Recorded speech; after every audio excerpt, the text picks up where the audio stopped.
Sindy Perez Aguilar disappeared from Greensboro, Georgia, January 18, 2009. She was kidnapped by her non-custodial father and may have fled to Mexico. They may have been traveling in a maroon 1998 Ford Explorer with tag number AVN0696.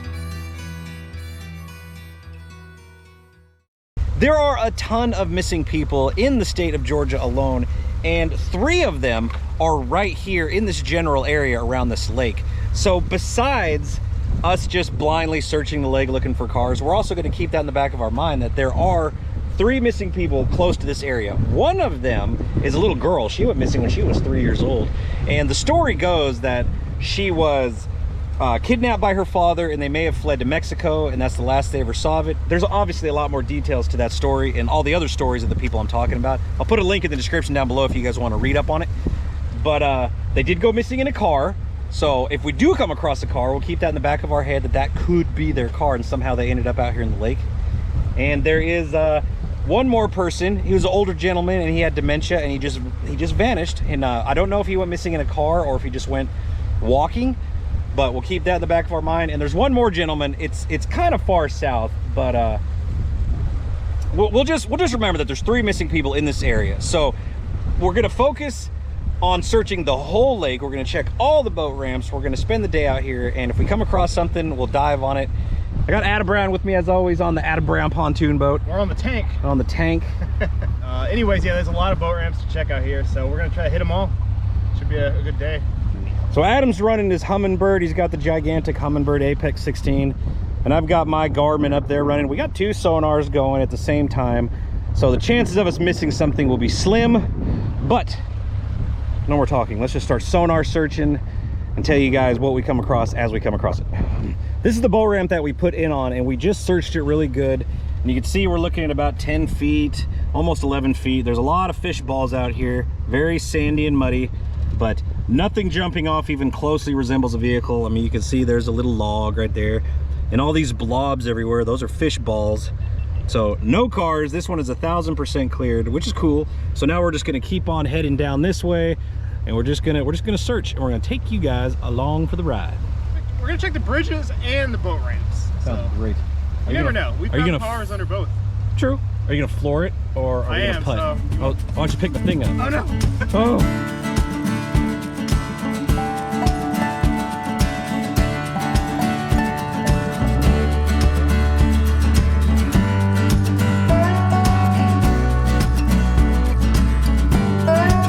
We're gonna head over there and check that bridge next.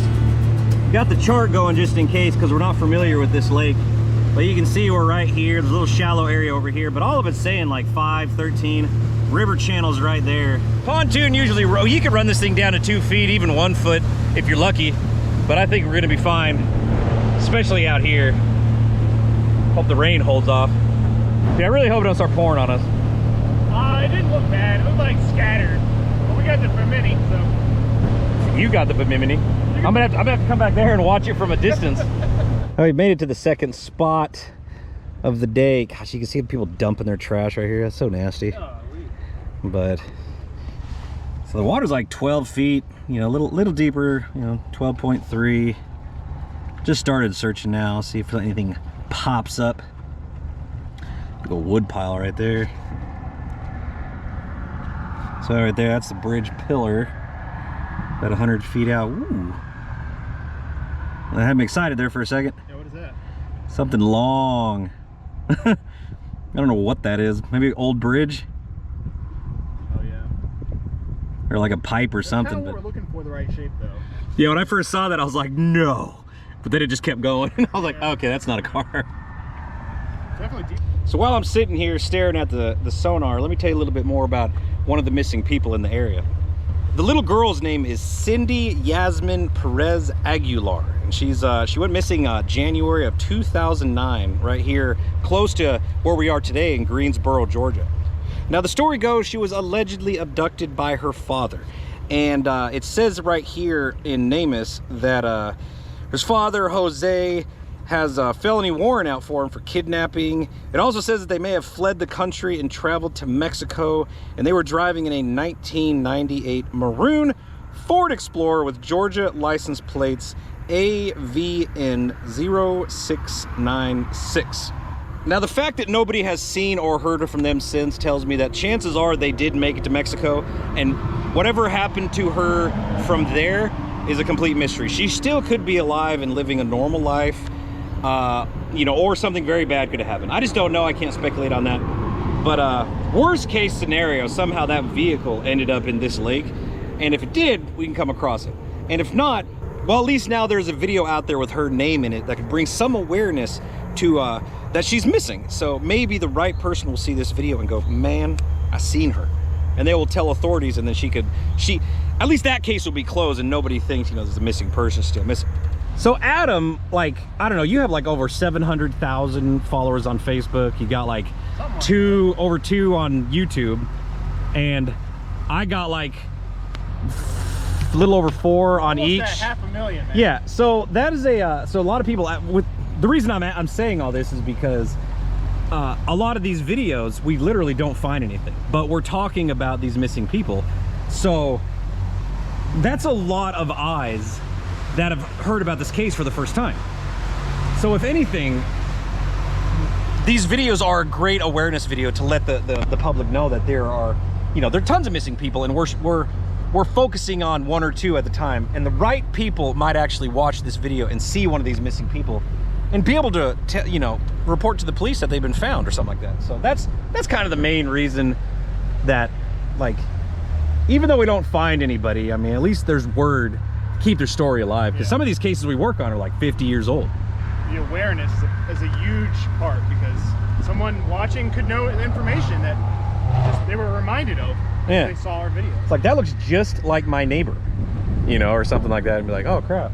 I mean, crazier things have happened. Oh yeah. So we made it to the other side of this bridge and doing some search, about 12 feet deep. If there was a car here, it'd be pretty easy to spot, and it'd be underwater. It's like, there's like all kinds of crud thrown off the side over here, but pieces of wood, probably old concrete. Nothing jumping off as a vehicle though, or something big. So that right there, in case you're curious what that is that. So you can see on the sonar that concrete structure underwater. That's what that is right there. So we cleared this bridge really good on both sides. Didn't see anything. You can see our path that we took. Now, this way, if we turn around and go that way, it goes that way, and that's where the river comes in. I think it's just gonna keep getting shallower. We didn't see any boat ramps up there. So what we're gonna do now is we're gonna go back under the bridge. Let me shrink this down. And we're gonna backtrack, and we're gonna find, you know, oh crud. Stop it. There we go. Essentially, we're just gonna keep going along, hit up every spot where a car possibly could have went in. And luckily we got lots of water to check, so I'm sure we'll find something along the way. We'll see what happens. So one of the main things that sucks about these Georgia lakes is they're all man-made. And so, like, you can look right here, for instance, and like there's just like an old tree. This thing is littered with flooded timber.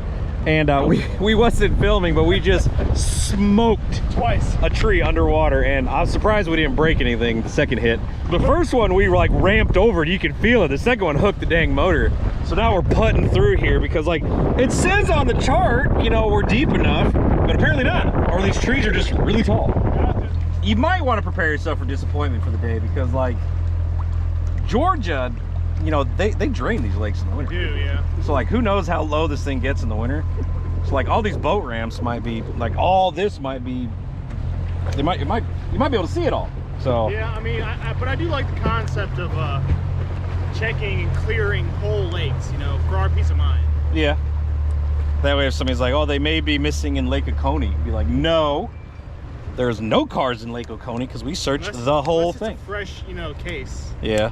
Nice long bridge we just got to. We can search this whole thing really good. See if any cars may have flown off of it. I don't know if you could dump a car here. You definitely crash one into it. Yeah, we just went under that bridge. You could see the I don't know what you call them, but you can see those underwater. That's what they look like. So now you know, I guess. So I think this is like the 5th or 6th spot we've searched today on the lake. So far, nothing. You can see there's the boat ramp, 2 boat ramps actually, and there's the boat ramp right there. So we can see if a car would have went. Well, we're shooting 100 feet out here.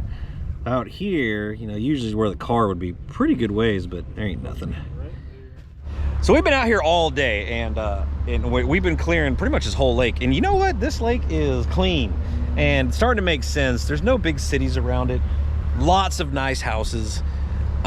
So, you know, I guess it's a good thing. At the same time, it's a bad thing because we got to keep searching for more cars to pull out.